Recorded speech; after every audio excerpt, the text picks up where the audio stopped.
Your inspiration station, Worship 94.5 FM. Your man RoJay holding it down for you. Time for your Music Monday Spotlight. But before we get into that, we got to talk to the man behind the record that I'm about to bless y'all with. My man, Kenyon Dixon.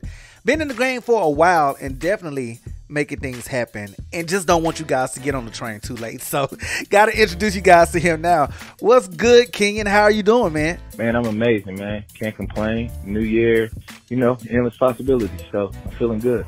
Now, I know this may sound like a basic question, but I'm interested to know. So let me and my listeners know how you got your start in music. No, great question, actually. I come from a super musical family. I'm the youngest of 7 in total. And so 6 of us grew up in the same household together. My father was a guitarist, quartet singer. My mother is a singer. All of my siblings are musically inclined. So it's kind of something that was, really genetic. And I started off in the arts, in church, born and raised in church guy in Christ, man. I started singing in the choir and stuff like that. Didn't really want to do it, ironically. And so I got into the arts and sports and, everything imaginable. And maybe when I was a senior in high school, I kind of tapped back into specifically wanting to do music and sing. I got into music production and everything like that. And so that kind of sparked, that career path for me. So, yeah, short answer, it's family business.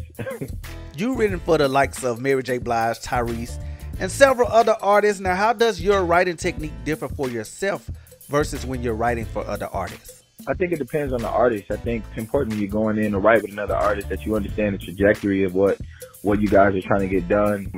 I've written for a lot of legacy artists, so that is interesting too, because you have like a whole career and lifetime of music to have to compete with. And so when I'm going in with artists like that, I always try and think about not just what were their biggest records, because sometimes their biggest records aren't their favorites, but more so which records of theirs do they love and why. I try and get down to the bottom of what they like about the composition of the record, and I try and attack the records from those angles. Like when I worked with Mary J, we sat down, her, myself, Eric Dawkins, we were in the room and we talked. The first day we didn't even get a record done. We just kind of talked about life, and like that happens often with a lot of artists, because it helps you to understand how to tell their story and how to portray that to their listeners. And of course, you have a insight as a consumer as well.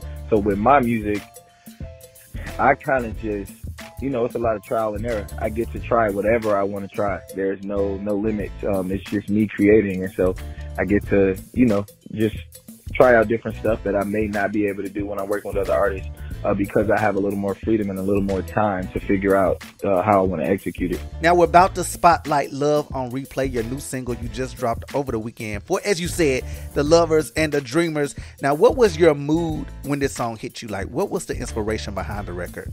Man, Love on Replay, what ended up being the inspiration behind it was, there's a lot of conversation about R&B and like the lack of the love from a contextual standpoint, a lack of it in modern R&B music, especially from the guys. And so being somebody who I already put out a lot of music like that's kind of created around love and just things a little less overt, I just wanted to specifically attack that subject, because I always feel like, and I always say it, when those conversations are happening, if you're capable of producing something rather than talking about it as an artist, the best thing you can do is create, because that's what you do. And so for that song, man, I just felt like it was a vibe that was needed, a fresh one. So I think from the fella standpoint, I just wanted to put out a record that made people embrace love and it not be like super graphic, because I do understand that angle, and a lot of people aren't able to digest a lot of the music that we hear in R&B because it's too vulgar. So I wanted to give something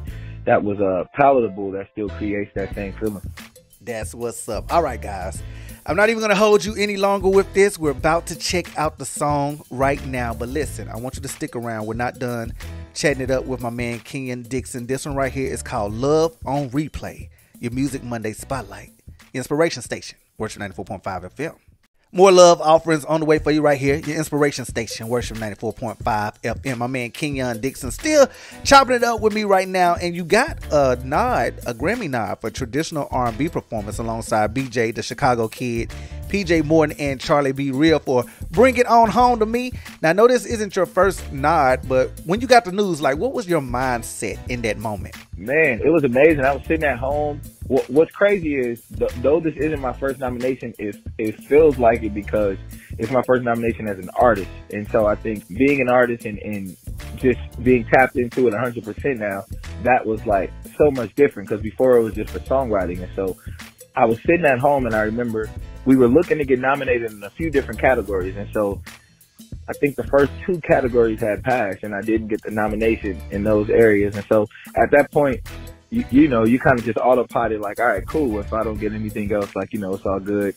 Because the initial shock is out of the way. You're like, all right, I didn't get the first one, so now I could go either way. And so I'm sitting down, watching it, and it comes on the screen, and I see her name, and I'm like, nah, no way.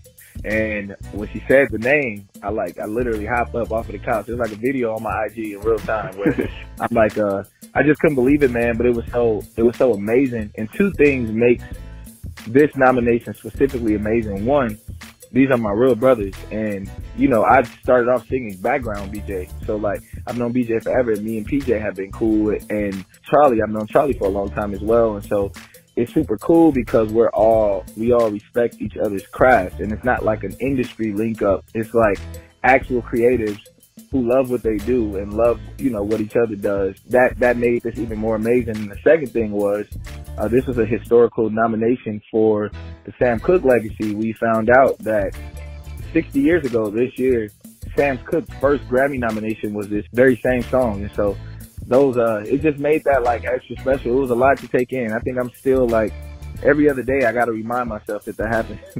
For those that don't know, you went on tour with Ledisi last fall for her Wild Card tour. Now, I felt the way because you were not on my tour stop, but I know you showed out anyway, but I'm going to have to catch you live soon for sure. Now, was there anything in particular that you learned from that experience on tour with Ledisi?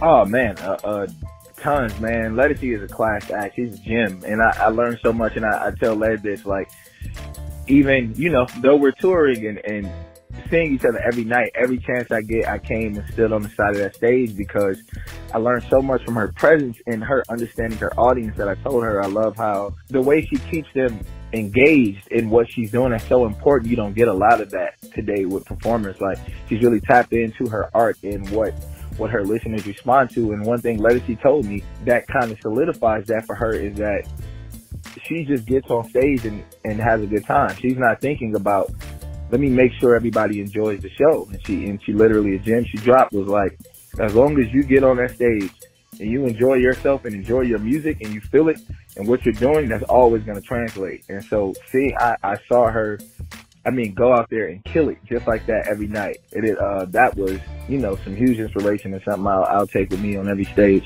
You've worked with everyone from Alex Isley to PJ Morton to Beyonce. Your journey has been fun to watch. Your range is crazy. Now, is there anyone you have yet to work with that may be on your wish list? Drake. I'm a huge Drake fan, man, from all aspects. And I think we have a lot in common creatively. And every time I hear his music, I feel like I understand it from like a deeper and different perspective because I feel like it's something I would do. And so I think Drake is on the top of that list for me as far as like dream collaboration. Now, just last year, you dropped your album, Expectations. I know you dropped several independent projects, and I know you've learned a lot since that last release, but has there been any lessons you've learned in the past year that you're taking into the new project? Man, really just to keep up the consistency. I think that's what has allowed everything to pay off. I think sometimes artists and creators can get a little caught up in the sport of doing music, and everybody's goals are different. Everybody's gifts are different. And so it's so important to make sure you lock into yours and always stay committed to that. Like we chase a lot of like the now moments and the sonics and what's hot. And I was always told if you're chasing something that's happening now, it's already happening. There's no way to get in on that moment. And so one thing that I've learned that I stick with is stay consistent to my art. Like my fan base is there because they like what I do. And as long as you stay consistent, you'll continue to attract more like people. And that's what you want. If you could just have, the consistency of, and they know what to expect, that is awesome. And my fans love R&B. So I'm an R&B guy, and that's what I'm going to stick to. And what can we as music fans and Kenyon Dixon fans look forward to for this year, 2022? Man, tons of stuff. A lot more music. I'm in the process of getting my next album mix, dropping this year before summer, I'll say. Friday, I'm actually, me and Marsha and RoJay, we collabed on something with our friend, DJ Active, who is putting that out. So that'll actually be dropping this Friday. Some other collaborations, and yeah, just more music, man. More R&B. That's really all it is. Definitely looking forward to that. Now let us know where we can find you online, social media, all of that. Follow me on Instagram, Twitter, Kenny Got Soul, pretty much on all platforms. Kenyon Dixon on Facebook, Kenyon Dixon on all platforms. Music, DSPs, all the streaming platforms. You can just go there and, you know what I'm saying, soak in the vibes. Man, I appreciate the time you've taken to chill out with me tonight on the Love Offering. And listen, I'm country. I've been saying Kenyon for the longest, so I'm glad I got your name straight, if nothing else tonight. Kenyon Dixon. I get Kenyon all the time, so I'm used to it. For sure. Listen, guys, y'all be sure to holler at my man online, stream his music, check him out, get to know him, because this is not the last you're going to hear from him, especially not here on the Love Offering. And I hope you guys enjoyed the song for tonight. We're going to just keep blasting it right here. I got more on the way. Be sure to keep it locked right here, your inspiration station. It's Worship 94.5 FM.